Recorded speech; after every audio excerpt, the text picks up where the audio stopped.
Hello friends, मैं सुनीता वाशने आज एक बार फिर बहुत ही एक अच्छे टॉपिक को बहुत ही विचारणीय विषय के साथ आपके सामने आई हूँ। विषय काफी संवेदनशील है, आपको सोचने के लिए मजबूर करेगा और मैं चाहती हूँ कि इस विषय को, ये विचार मेरे सरकार इंडियन गवर्नमेंट के पास तक पहुंचने चाहिए। वैसे तो बहुत सारे लोग इस विषय पर बातें कर रहे हैं, परंतु हमारी गवर्नमेंट तो गूंगी बहरी है, उसे कुछ सुनाई नहीं पड़ रहा, ना दिखाई दे रहा है, ना ही कोई एक्शन लिए जा रहे हैं। वैसे मैं कहना चाहूंगी कि जिसने भी इस देश को जगाने की कोशिश की है तो वो परेशान तो होता ही है। जैसे कि मुर्गा सुबह लोगों को जगाने की कोशिश करता है, परंतु शाम तक उसे काट दिया जाता है। यह हमारे देश की विडंबना भी कुछ ऐसी ही है। आज कुछ विचार मेरे जहन में आ रहे हैं कि कोरोना की महामारी पूरे देश में क्या पूरे विश्व में फैली हुई है। इस महामारी से निपटने के लिए भारत सरकार भरसक प्रयास कर रही है, लेकिन उसके प्रयास नाकाम साबित हो रहे हैं। हम इस बीमारी से उभर नहीं पा रहे हैं। मजदूर, व्यापारी वर्ग, शिक्षक, डॉक्टर, इंजीनियर, कारपेंटर, टेलर यानी कोई भी व्यवसाय करने वाला व्यक्ति आज बिल्कुल पैदल हो चुका है। ना ही कोचिंग चल रही है, बच्चों की पढ़ाई, बच्चों का भविष्य अधर में लटक गया है। बस केवल हॉस्पिटल्स चल रहे हैं और हॉस्पिटल में भी जो मनमानी हो रही है, पैसों की वसूली हो रही है, वो वाकई काफी शर्मनाक है। आर्थिक तंगी की वजह से कुछ लोग अपनी जान भी दे रहे हैं। इसके अलावा कोरोना तो सबकी जान ले ही रहा है। ये बहुत ही शर्म की बात है कि 1 साल होने के बाद भी अभी तक हमारी इस देश की स्थिति सुधर नहीं पाई है। कितना भीभत्स दृश्य देखने को मिल रहा है, जहां शमशान पर लाशों के जलाने के लिए वेटिंग में लगना पड़ रहा है। गवर्नमेंट की सारी कोशिशें नाकाम साबित हो रही हैं। हजारों करोड़ों के घरों के चिराग बुझ गए हैं और हजारों करोड़ों के घरों के चिराग आगे भी बुझते ही जा रहे हैं। कितना मुश्किल है ये समय। कोरोना थमने का नाम नहीं ले रहा है। मेरी इंडियन गवर्नमेंट से अपील है कि वो थोड़ा इस विषय पर बहुत सही अच्छे स्टेप ले, क्योंकि बहुत सारे टॉपिक पे तो वो अपने हिसाब से बात करती है। जैसे कि वोटिंग है, वहां पर सोशल डिस्टेंसिंग का नाम ही नहीं है। तो कहीं वो ऐसे मजबूर लोगों के लिए बोलती है कि घरों के अंदर बंद हो जाओ, क्योंकि आप ही से कोरोना बढ़ रहा है। तो ये दो तरफा कुछ समझ नहीं आता है। आज हॉस्पिटल्स में जगह नहीं है मरीजों के लिए, क्योंकि इस व्यवस्था पर हमने कभी ध्यान ही नहीं दिया। हमने कभी हॉस्पिटल्स की स्थिति को सुधारने की कोशिश ही नहीं की। बस डॉक्टर्स अपने पैसे बनाने में लगे रहते हैं। मरीजों के साथ जो ट्रीटमेंट होता है वो आज जग जाहिर है। क्या ट्रीटमेंट डॉक्टर दे रहा है और क्या नहीं दे रहा है पता ही नहीं लगता है। ऐसा लगता है कि हम एकदम अशिक्षित जनता है। बस हम एक डॉक्टर की टर्मिनोलॉजी को ही तो नहीं जानते हैं, बाकी तो पढ़े लिखे हैं, लेकिन फिर भी डॉक्टर हमें ऐसे ट्रीट करता है कि जैसे हम इलिटरेट हैं। वो जो चाहता है वैसे हमारी वसूली करता है, पैसे की वसूली करता है। और पैसे के साथ साथ मरीज भी मर जाता है, लेकिन उसके आंखों में शर्म नहीं होती है, क्योंकि वो सिर्फ पैसे बनाने के लिए बैठा हुआ है। कहते हैं डॉक्टर को भगवान का रूप मानते हैं, पर मैं डॉक्टर को भगवान क्या बद से बदतर इंसान मानती हूँ, क्योंकि उसने कभी भी पैसे के अलावा मरीज के जीवन को अहमियत नहीं दी है। बहुत सारी फिल्म बनी है, बहुत सारे वीडियो भी आए हैं, लेकिन कहीं कुछ नहीं होता है। डॉक्टर सिर्फ अपने पैसे बनाए जा रहे हैं। पता नहीं, शायद वो अपने साथ परलोक जब जाएंगे तो ये पैसा लेके जाएंगे, मुझे नहीं पता, आई डोंट नो। मैं आज एक सच्ची बात बयां कर रही हूँ कि मेरे ब्रदर इन लॉ से 2-3 साल पहले, उस समय मैं थोड़ा इतनी नॉलेज नहीं रखती थी कि मैं मीडिया में अपना ये फेसबुक, इंस्टाग्राम और यूट्यूब इन सब के माध्यम से मीडिया में इस बात को अपनी रखूं। तो थोड़ा मेरे पास नॉलेज नहीं थी। आज थोड़ी नॉलेज है तो बोलने की हिम्मत कर रही हूँ, लेकिन फिर भी उन लोगों के कानों में जू नहीं रेंगने वाली है। ये हादसा है अपोलो हॉस्पिटल का। वहां पर मेरे ब्रदर इन लॉ एडमिट थे। यहाँ से जब वो घर से गए थे तो बिल्कुल नॉर्मल स्थिति में गाड़ी में बैठ के गए हैं। वहां जाते जाते जब उनकी टेस्टिंग, ये टेस्ट वो टेस्ट, मार तमाम 5-6-7 दिन जो टेस्ट हुए उसमें उनकी हालत बिगड़ती चली गई, उनको और बीमारियां बढ़ती चली गई। उसके बाद एक टाइम ऐसा आया कि उन्हें वेंटिलेटर पे रखना पड़ा 10-12-15 दिन बाद।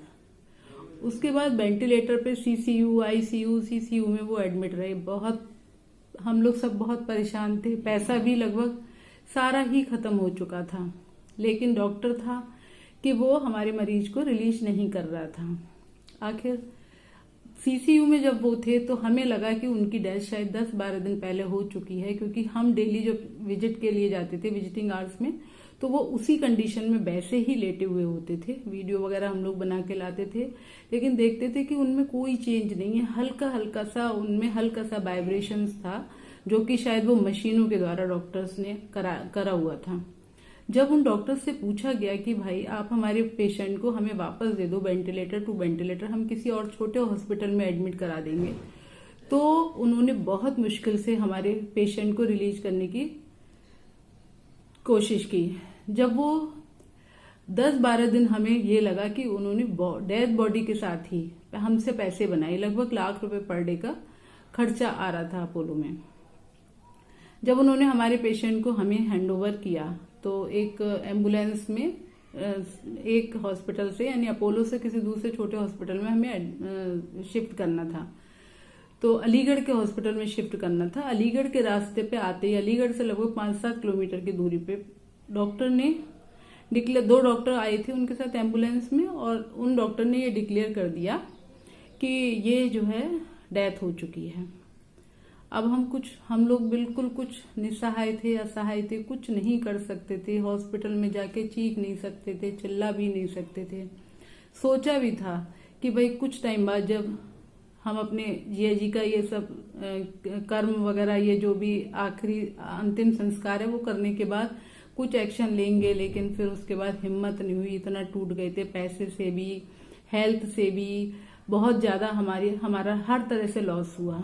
तो मैं ये कहना चाहूंगी कि ये डॉक्टर्स, आखिर ये गवर्नमेंट क्या है और क्या देख रही है। प्राइवेट हॉस्पिटल्स के लिए कुछ नॉर्म्स, कुछ रूल्स रेगुलेशंस के अंदर उन्हें बाउंड करना चाहिए।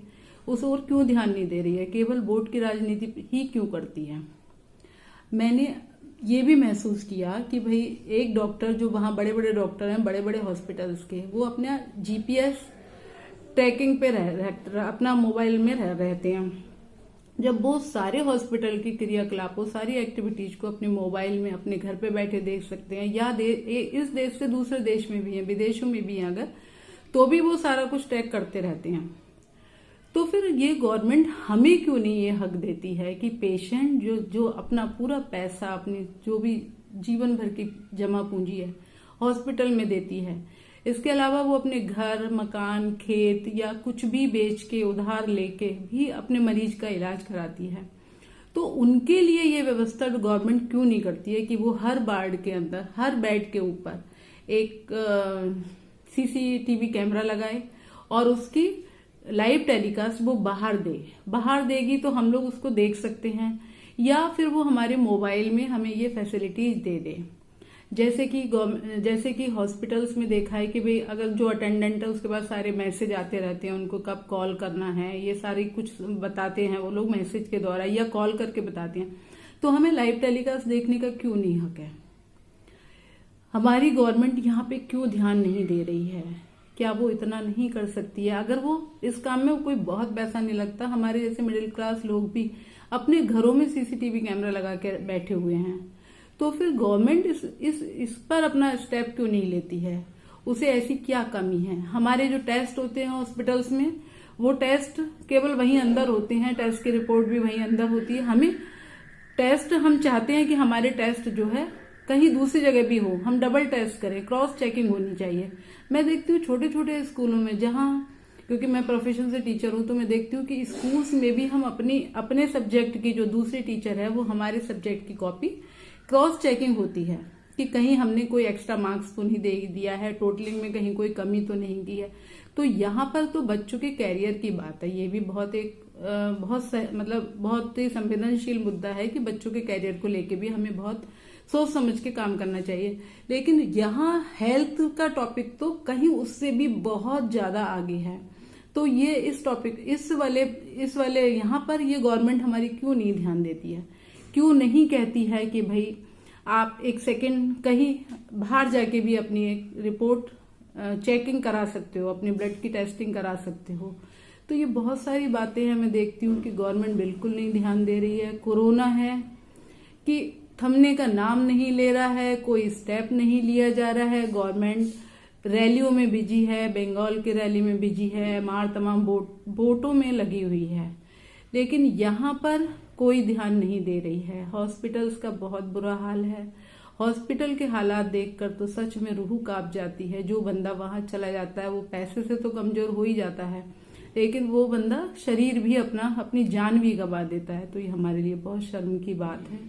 तो अभी के हालात ऐसे हैं जहां मैं ये कहना चाहूंगी कि आप लोग थोड़ा ध्यान दें, सोशल डिस्टेंसिंग मेंटेन रखें, मास्क का यूज करें, मास्क पहनो। मास्क छोटा है, कफन से छोटा है, इसलिए प्लीज आप लोग मास्क पहने और गवर्नमेंट तक अपनी बात को पहुंचाएं, किसी भी तरीके से पहुंचाएं, कैसे भी पहुंचाएं। गवर्नमेंट को सुनना चाहिए। गवर्नमेंट गूंगी बहरी कब तक बनी रहेगी? तो मोदी जी, आप अपने मन की बात हमेशा करते थे, आज मैंने अपने मन की बात आप तक पहुंचाने की कोशिश की है। आप प्लीज सुनना और इस पर एक्शन जरूर लेना। Thanks. If you are agree with my views, please share, subscribe. Thanks a lot.